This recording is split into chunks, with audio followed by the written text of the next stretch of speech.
Well, as you can probably tell by that intro, this jet ski's finished. We got it out on the water and had a great time. There was a few tuning tricks that needed to be done on it, but overall, it ran great the whole day and didn't come back with any new problems. For anyone that doesn't remember, let's go back real quick and take a look where I got this thing, and then I'll catch you up on where we're at today.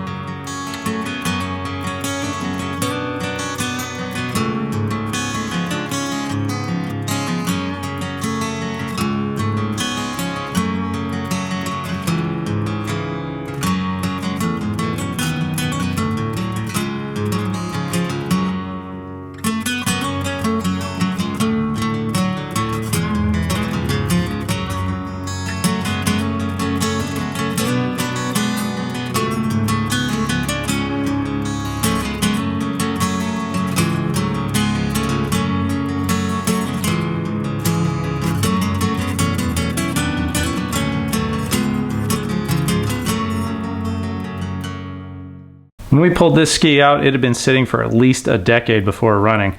Never did get it running up at my dad's place, but I brought it back down to my house where it did fire right up that night. Since then, I pulled the engine, cleaned out the entire hull of all the dirt and dust and squirrel nests that had been in there. I pulled out the starter and rejuvenated that. It just needed the brushes and commutator addressed. Fixed a broken solenoid wire and repaired broken kill switch wires. And then I loom taped the entire thing. Both the bearing housing and the jet pump housing got new grease, and then I modified the fuel separator bracket to mimic that of a 440. Once the engine was out, I advanced timing 4 degrees, checked the head to see if it needed a copper head gasket or if I could mill it. It ended up being milled already. Found out the engine had been refreshed with some old pistons that for some reason have been run backwards. Put in a new O-ring on the stator cover, swapped on a McIntyre SBN carb, and took some time to jet it while I was out there at the lake. Billet throttle wheel, manifold spacers, installed one of my own gutted water box, new fittings all around and a 1/2-inch water cooling modification, modified fuel line routing, new cooling lines, my routing, new bilge pump, bilge wiring on a rotary switch so it has a cool light, shorty exhaust outlet. I put in new hand pull bushings, cleaned and assembled the steering with some old bars that I had, but a quick turn plate that my dad had. Needed a new pivot boot, hand pull spring. Got it registered with Game & Fish, had to install some new VIN plates in order to meet requirements. Pulled the pump apart and lubricated that, modified it for a larger fitting, discovered it had a Scat Track 15.5 impeller, stock intake grate and ride plate. New gas cap, new hood gasket, and then I just cleaned up the mats because they looked like shit to start with.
That's going to be it for this episode of the 550. For now, I just want to ride the thing and work out all the little bugs that may come up. But in the future, I definitely think we need to do something about how it looks. It could do a lot better.